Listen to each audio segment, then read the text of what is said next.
Hello, friends. Welcome to my channel. I am Coach Latina Harris, a spiritual life coach, helping women who are diagnosed neurodivergent or easily distracted to live the life of their dreams by overcoming their fears and feelings of isolation. So, welcome to my channel. Today, we are continuing the Audit Everything Series for 2025. So we are looking at 5 areas of our lives and auditing them, deciding what we need to add, what we need to change, what we may need to shift. And that's what we're going to do today. So today's pillar is spiritual. So spiritual. What could you reset in your spiritual life? What would you like your spiritual life to look like? A little background about myself. I grew up in the church, around the church, near the church, all the things church. My family was very active in the church. My grandparents were deacons and musicians. I have siblings who are ministers. My mom was in the choir. We ushered. I was in the choir, like very much active in the church, went to Bible camp and all the things. So I have a religious background. I actually worked in a church for 10 years, 10 years total. One session, I was the assistant director of the electronic church, which was online. So I did all the website updates. I supported our study groups, which were offshoots of the church that hosted events and classes throughout the week, throughout the city. We also would have things like what's called a burning bowl online. We sent out daily emails, like all of this stuff that is done currently. I was doing it back then. And then another stint, I was the director of youth ministry for this mega church. So I was responsible for the 3-year-olds up to college kids. So about 3-year-olds to 25-year-olds. And I had a staff of volunteers who supported each age group. I developed the curriculum. I made sure that we were staffed properly, all the things. Participated in our prayer ministry. So I have been around the religious community for a very long time. I am a spiritual life coach. I was certified by Intervisions Worldwide. And so that's a little bit of my background. So what are you wanting to see differently in your life as far as your spiritual life? What would you like to add, change, or remove from your spiritual practice? First of all, do you want or do you have a spiritual practice? So what is a spiritual practice? A spiritual practice is basically a routine, your spiritual routine. So for my spiritual routine, pause here for a minute. For my spiritual routine, I have a little note card that I keep in my prayer area, which is one of them is located in my bedroom. And it says, this is a wake up routine. So before I even get out of bed, I am grateful and I thank God, Spirit, Divine Mind, whatever you call your higher power. I thank them for a new day. And then I also thank my ancestors because, they paved the way for me to be here. But then once I start my practice, I'm going to do prayer, journaling, meditation, some type of reading, creative visualization or CEO thinking, and then cleanup. So I got this routine from a person who was on another podcast, but I felt that it resonated with me, so I incorporated many of the things into my practice. So your practice can be whatever it is that feeds your soul. So sometimes I strictly adhere to this practice, and other times I go ahead and alter it. So just know, whatever your spiritual practice is, you do not have to maintain it forever. If your practice was to meditate for 60 minutes a day, but now you want to meditate for 45 minutes a day, there is no one grading you. You have the authority and the right to change up your practice. Sometimes you want to add things in. I like to do meditations, but I also like to do moving meditations. So I call those things like yoga. I'll do, like, there's actually a lady on YouTube that I follow, and try to add her information into the description, and she does dancing meditations. So if you are a person who is easily distracted, diagnosed neurodivergent, you can also practice meditation. Sometimes it can be difficult for someone to practice a meditation because your thoughts may be racing. And that's for a lot of people. We're living in a world where there's distractions at every turn. So we're going through our grocery list. We're trying to remember our to-do list. We have things we have to accomplish at work. All kinds of things are going on. So it's sometimes difficult to shut down your brain to actually do a meditation, but even 5 minutes of stillness can be beneficial for you. If that doesn't work, try a moving meditation. Some people, you'll see people doing what they call gratitude walks or prayer walks, where they're just walking. Maybe they walk the dog. Sometimes they have it stacked, so they'll walk the dog and they'll do their meditation practice at the same time. Sometimes they're affirming as they walk. So there's options for you if your brain is racing, to kind of get it to settle down and focus.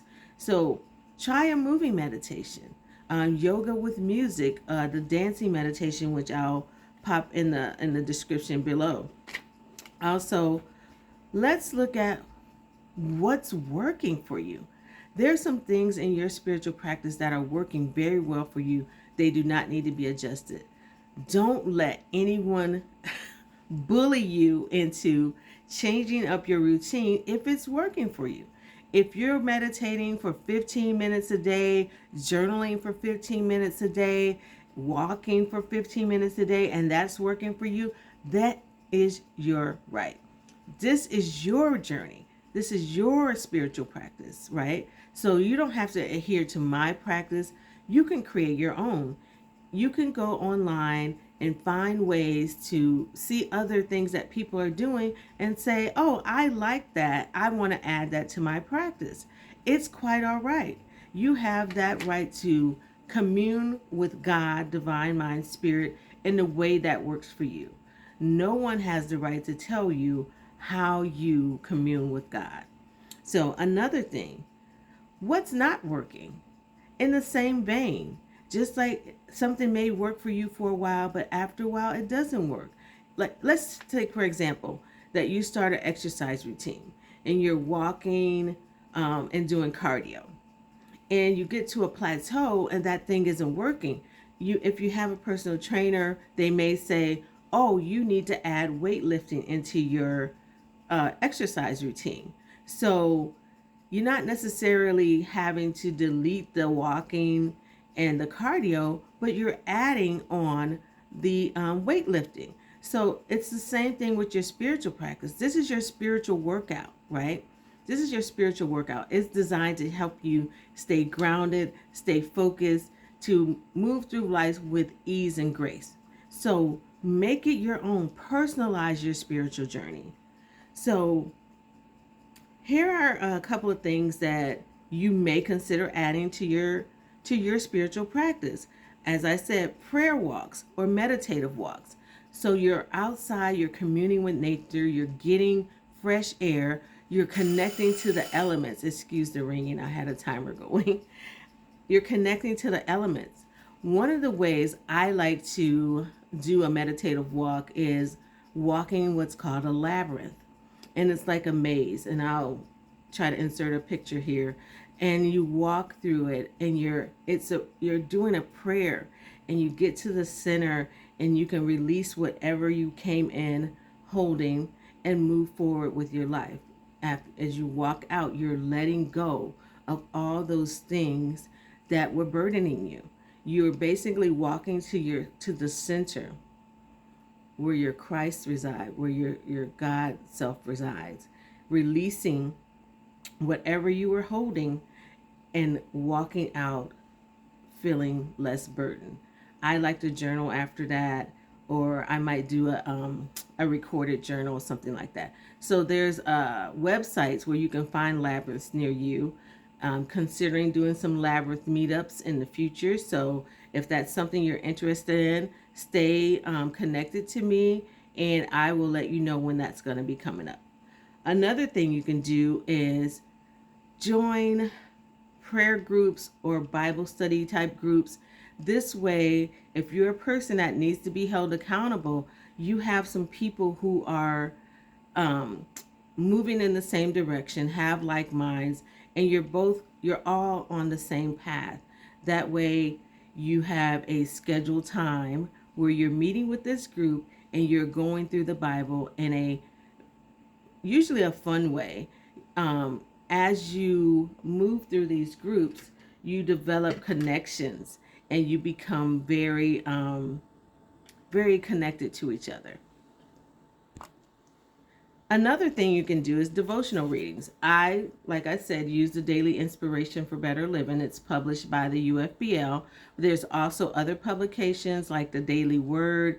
All of these publications have daily inspirational messages that you can work through.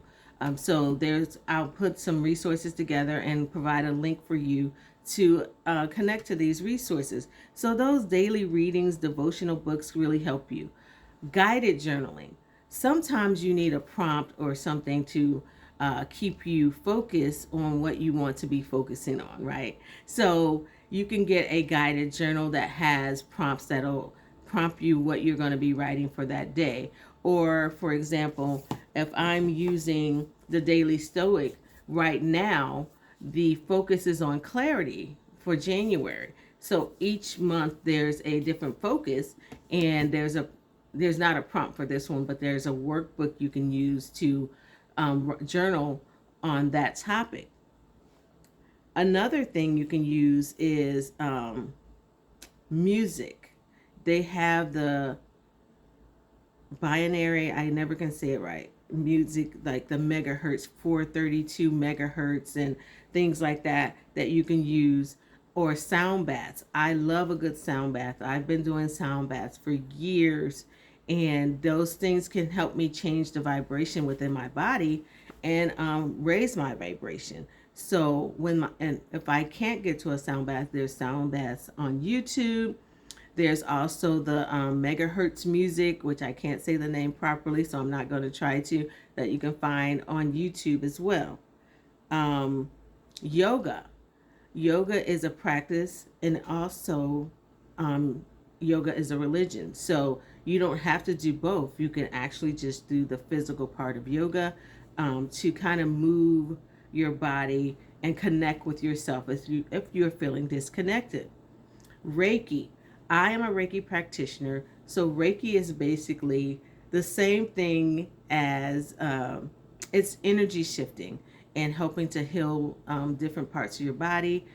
So I use Reiki for myself, and I also do distance Reiki for some members of my family. So Reiki is another tool you can use to add to your spiritual practice. Reading sacred texts. Sacred texts, what are those? Sacred texts are the Bible, the Quran. What's the other one I use? Oh, I can't remember the name of it. But those are sacred texts. They're used in various religions and considered the sacred text that they follow. So I can't think of all of them right now. I only wrote down a couple and my brain is freezing. But reading a sacred text, sometimes reading something from a different religion gives you a different perspective on a scripture or on how their take on the world is. Visioning and scripting. Visioning is something I learned from Michael Beckwith. He has a whole system of visioning for your life. It's like a level above visualization, and it's very instrumental in helping you to move through life with ease. Scripting, I see a lot on YouTube. I'm not as familiar with that, but that's another thing you can do. Also, the last thing, well, this isn't the last thing. Another thing I like to do is tapping.